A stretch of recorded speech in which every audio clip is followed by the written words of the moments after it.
Closer than we were before, but we still have a long ways to go, and we're not done fighting yet. And you shouldn't be. Don't give up. That's the most important thing. You're not going to give up. Absolutely not. No, it's not done till it's done, and when the ink's dried on the agreement and the drug is in the hands of the people that need it, then we'll celebrate, but not until then. That was in early June. Now, 3 weeks later, the Ontario government came through, and Maddie Vanstone, delightful little thing you saw there, is now receiving the drugs she needs. There is now a similar case in a way, and you know what? It's not unique. Johanne Carlo, a Markham mother of 3, lives with the life-threatening disease, I'll probably mispronounce this, atypical hemolytic uremic syndrome. I'm not a doctor, I play one on TV. She's been hospitalized several times, or many times actually. Organ damage and so on, and dialysis. It's very, very serious.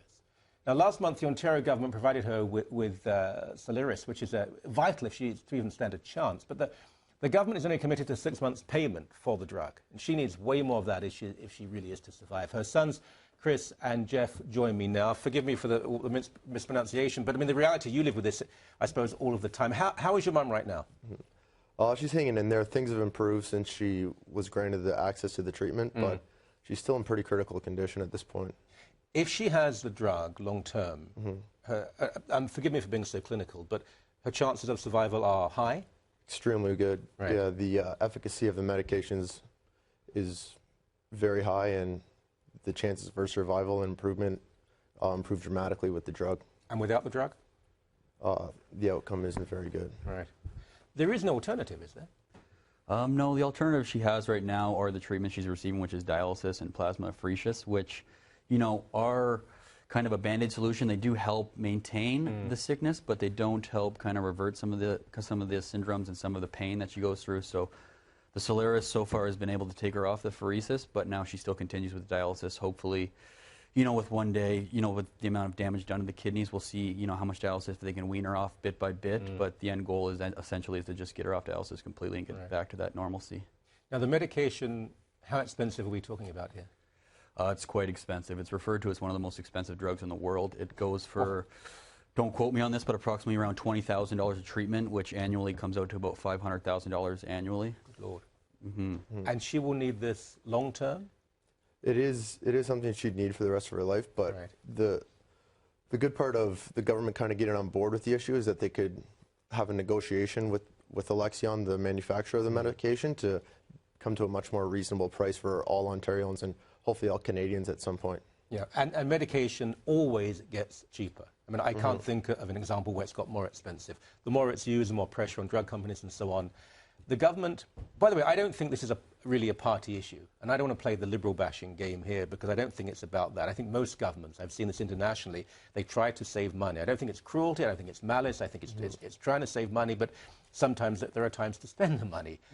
They have guaranteed how long for your mum, for the medication? They guaranteed her 6 months. Right. And the thing with this drug, if the government funded all ultra-rare diseases in Canada, it would only be up to 1% of their drug plan budget.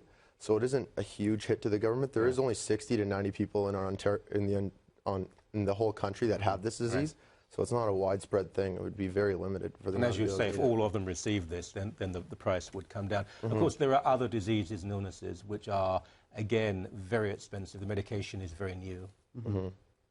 Yeah, it's been approved for another disease that is a similar life-threatening disease regarding with blood and hematosis and stuff like that. But again, this is on its own, atypical HUS. So our main focus, again, is just to bring light to the disease, get more awareness from a health standpoint, and as well, just, you know, have the right for all Ontarians to have access to this, you know, life-saving drug. That's our main goal right now. Now. Who have you been in contact with? Your MPP, I assume, and a relevant government minister? We've been in contact with probably about a half dozen MPPs across Ontario.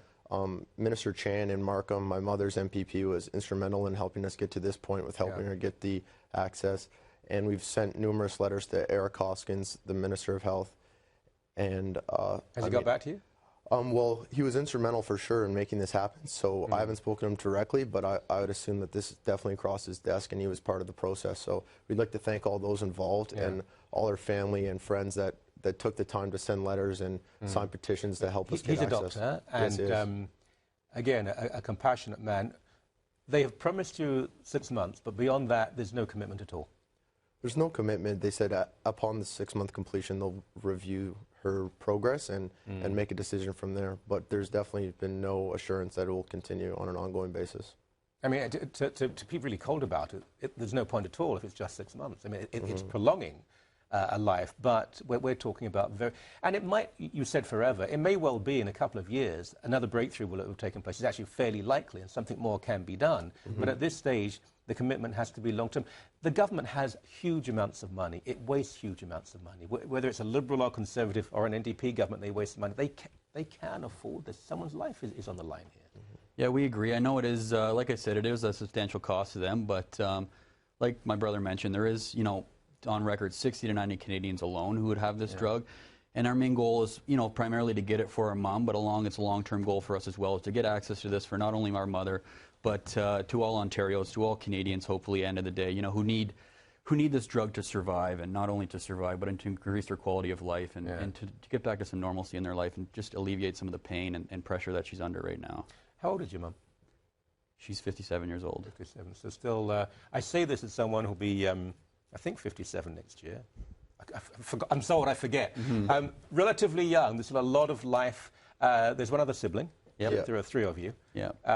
You want to see your mum, your grandchildren, and so on. What's her mood like? What's her reaction like? While we were fighting for the drug, she was really strong and battled through it and, kept us together, because I think it weighed on us and my father probably just as much as it was weighing on her from an emotional standpoint.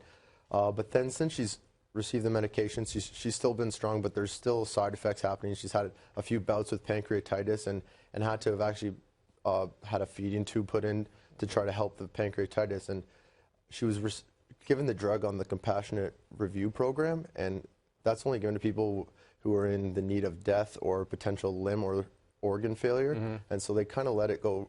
It went really far, and she's hanging in there now, and hopefully things start to turn around like they should with this drug in her system now. And how's your dad doing? He's good. He's also a family physician as well. So really? I wasn't aware of that. Yes, he is. So he's involved in the healthcare industry himself. But again, with the long hours required for his job and the effort he puts into that with helping, fellow Ontarians as well, it definitely weighs on him. I know he goes right from his office, right from the hospital, right to my mom's bed. He stands, he's there beside her bed until they kick him out.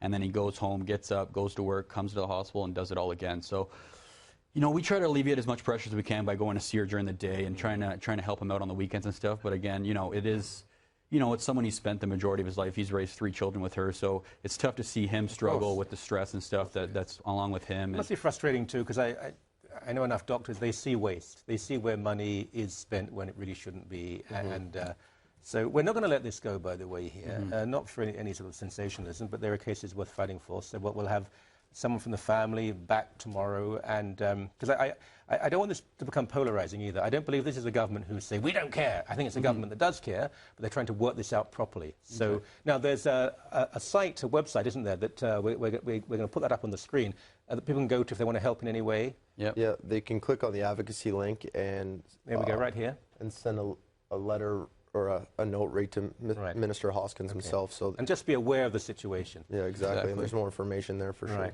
Please give our regards to your mum and to your dad, and we'll stay in touch on this. It's not just a story. Thank you very much indeed. Yeah, we will appreciate Thank you for having us.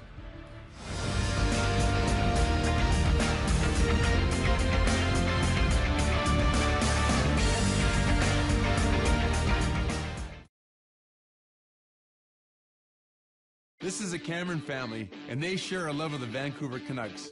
And because they have a Share Everything plan with Rogers, they can share the love of hockey wherever they go with Rogers NHL Game Center Live. Jimmy can multitask and watch the game. Sorry. Jenny can watch her favorite captain in action. And Jim Sr. and Julie can watch even on their new date night. A Seasons Pass subscription to Rogers NHL Game Center Live is free for our Share Everything customers. A family that shares together, cheers together.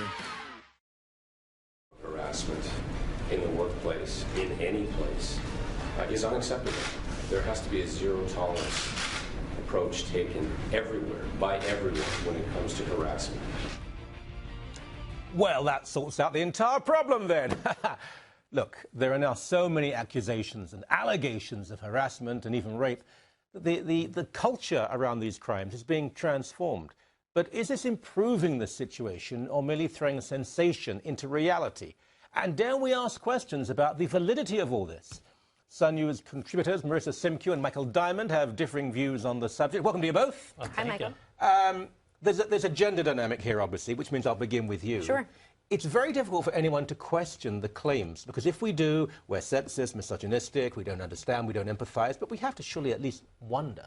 You know, after the Jian Ghomeshi scandal broke, 2-3 weeks ago, all of these people started coming out with tales of their own, really in torrents. I mean, we heard stories of sexual assault. We're hearing stories from MPPs of rape. We're hearing stories about sexual harassment in the workplace. And I think right now we're sort of clouding the issues all together as one, and we're talking about it as one issue when each of them should be separated into various different into their own sort of discussions. You know, we're talking about sexual assault and we're clouding it with rape, and we're talking about sexual harassment. We're clouding all these issues together. There is a big difference between a man, and it's invariably a man, I don't know exclusively, but invariably a man being rather slow, absurd, archaic in his manner, saying things that are not welcome, maybe touching a certain tactile approach that is not welcome. But there is a difference between that and a violent physical assault or rape. No, absolutely. And when going back to my initial point, once it was revealed that Jian Ghomeshi, the emperor, had no clothes, all these people started coming out with stories of their own, literally coming out in torrents. But what that also led to was that what many people have coined the Ghomeshi